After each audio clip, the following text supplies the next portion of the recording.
Alright, drop a rock right there. Drop a rock? It looks the same.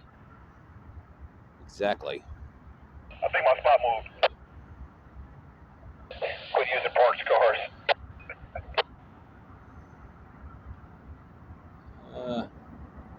Oh, okay. They were using the wigwags, but they turned them off at the station. I guess that was just a test.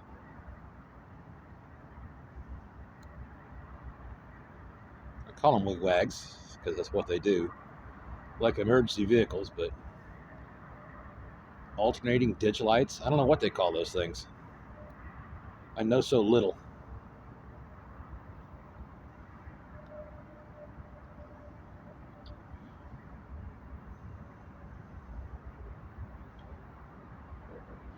So I looked at the clock.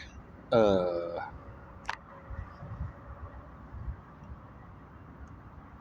still can't see my watch. I have 20 minutes after 5. So I guess they're 15 minutes behind schedule, maybe more. But it is a Saturday, so it's a little bit different, I would think, than a weekly or a weekday schedule.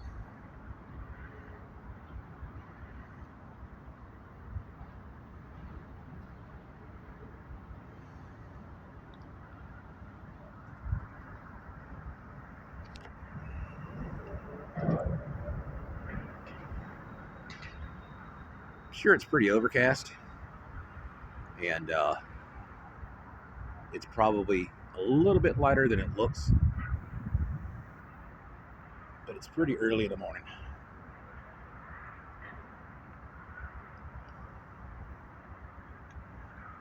I don't know. I expect when they're ready, as soon as they're ready to depart, get a crossing signal. Hey, the flares are almost out. They burn pretty fast. I don't know if they're affected by the wind, but from what I can see, they're almost burnt out. They've got a pretty good flame to them instead of a flare.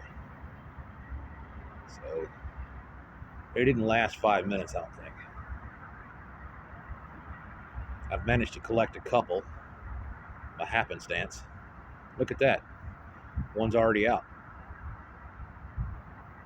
And they're complete, unlit. They still have their strikers. Neat little thing for the railroad collection, I guess. And the second one's out. That's pretty fast for flares. But of course they won't need them when they come back, because it will no longer be a backing maneuver. It will be a forward maneuver, if there is such a thing. And they'll be ready to head, I suppose, northbound eventually.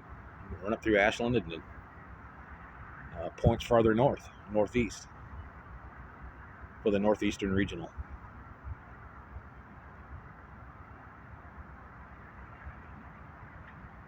Way off in the distance, still a green signal.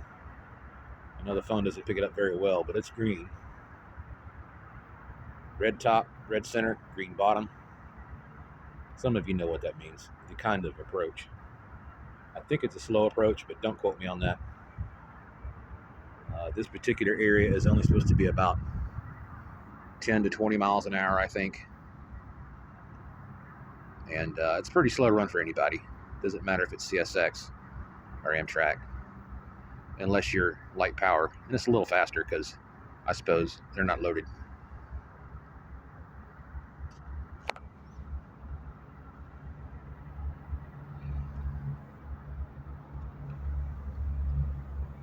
Last video, of course, Amtrak was very helpful. One guy was hard of hearing, unfortunately. And the other guy was helpful. Learned a few things.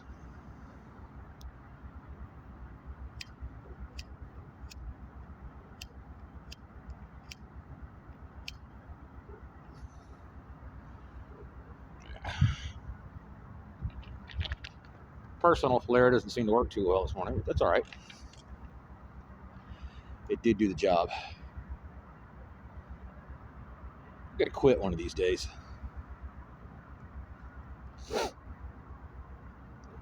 continue quitting instead of quitting. Kind of counterintuitive, but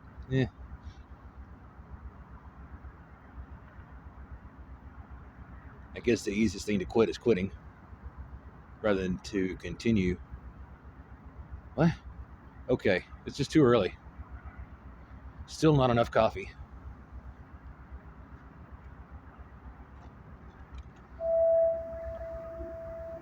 Engine 17.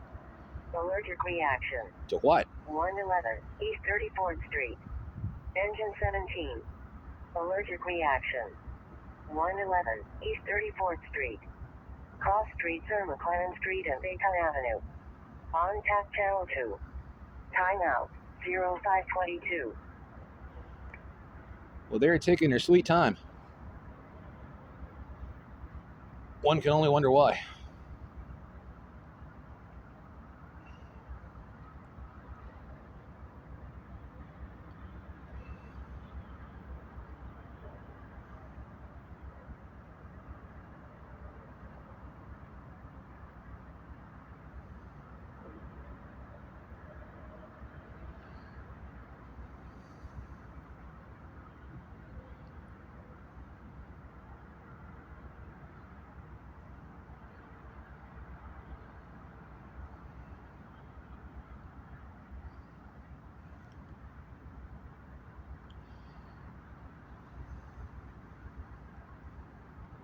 There might be a little bit of rain in the forecast today, but I kind of doubt it. It's a cool 51, 52 maybe. Very slight breeze. Some of you may remember in other videos that building right there in the middle has gone up. They have built a parking deck next to it, and it looks like they put up a hotel, maybe. I kind of doubt it's apartments. I don't really know, but it looks more like a hotel than anything else. Maybe an office building. It's built right behind what they called Uppies, 7-Eleven. One block off of Broad Street and 17th, which is right off the end of Oliver Hill Way.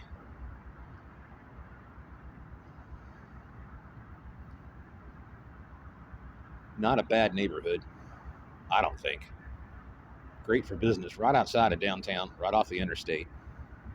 I don't see any reason why it wouldn't be a hotel. Probably the best real estate closest to downtown you'll get to build one of those things, especially with a parking deck. Very handy. There's shopping nearby, restaurants. I don't see any reason why you wouldn't build there.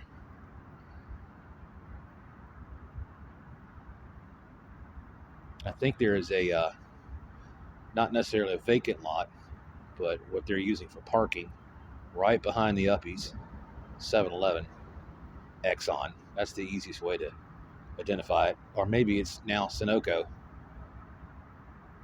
I think it used to be Sunoco, now Exxon. Anyways, empty lot. They keep box trucks over there and some parking. It may be leased out later or sold, and they'll put something else there.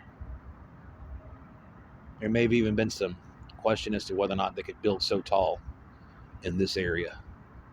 I don't know if they're trying to restrict the height of buildings, or if it's being lobbied to actually build taller buildings than that. I think that one's 12 stories. It should be complete as far as structure. The tower crane is already gone. That used to be a prominent object, but not anymore.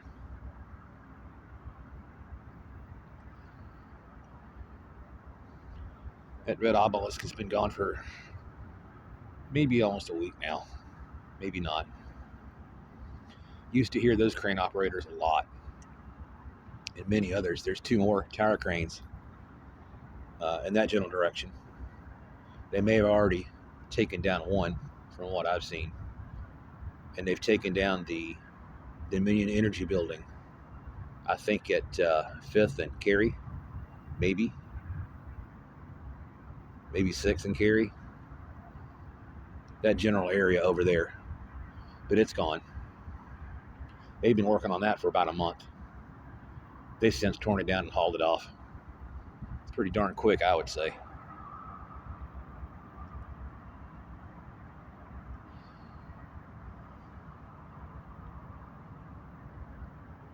Yeah, sorry for the length of the video. I figured they'd be in and out by now, but they're not. I don't know if they're changing crew or if they have to have a specific time frame to wait for passengers.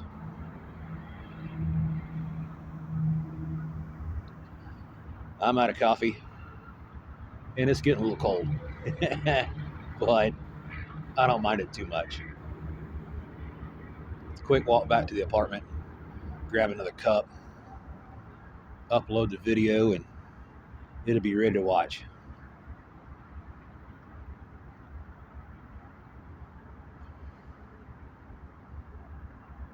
One of these days I'll have it set up where I can just send out some short clips, some professional editing.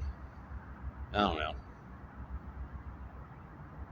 It seems like that many folks just prefer to use their smart device, maybe a GoPro for that expense, and just do it as, well, modern old-fashioned as they can, cheap as they can.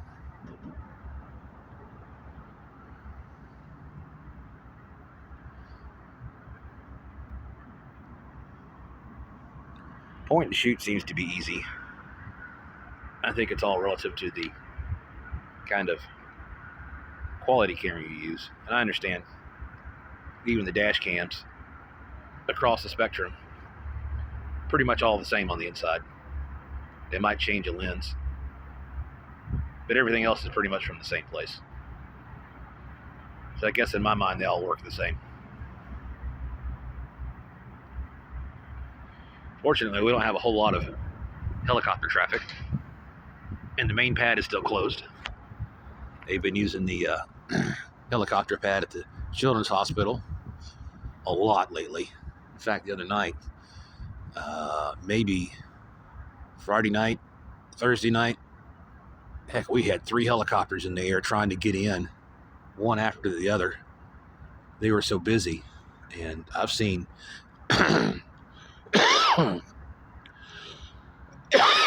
I guess that was inevitable. I've seen 6 in the air at times, and they were working around the 3 Black Hawks just the other night, and just listening to them talk amongst themselves and air to air, since there's no air traffic control for downtown Richmond. It's interesting to hear what they have to work around sometimes. They talk to each other a lot, and that's kind of convenient. More so for them than myself or you as we listen. But you can hear how hard they work to stay out of each other's way, make things work, keep us all safe. Something happens and they got to get you here in a hurry, they can most certainly do it. I don't know that it's easier for air traffic than it is for ground traffic, but they seem to do it very well. Very fluent communications. They have rare occasions where they can't talk to each other, or air care. Some of the, lack of better terminology, their base stations from wherever they fly from or dispatch from. Rare occasions where they just can't hear each other, can't be heard. Sometimes it just seems like it's more like microphone gain issues, or they're just not speaking loud enough or directly into the microphone, which is kind of weird because they're boom mics and headsets. So nothing very unusual. Happens in all radio services.